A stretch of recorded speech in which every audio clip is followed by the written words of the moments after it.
પહેલાં ભગવાનની લોકો પૂજા કરે છે. સવારે ઉઠીને નાહી ધોઈને પૂજા કરે છે. તો પહેલાં એ નહીં વિચાર કરતા કે અમારે ભગવાનની પૂજા કેવી રીતે કરવી પડે. ભગવાનની પૂજા કરવા માટે મન શાંત હોવું જોઈએ અને કોઈ પણ નકારતા કોઈ પણ વિચાર ના આવવા જોઈએ.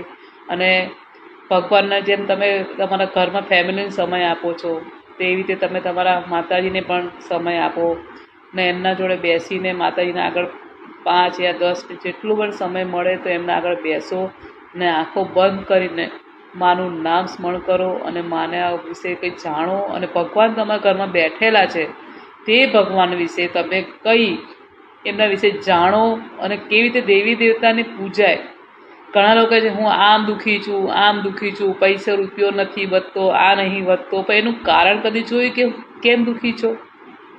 હા, દુઃખ સુખ તો જીવનમાં આયા રાખે, એનું પણ કંઈ કારણ છે. બરાબર, ભગવાને આ સૃષ્ટિ બનાવી છે તો સૃષ્ટિમાં તો બધું થવાનું છે.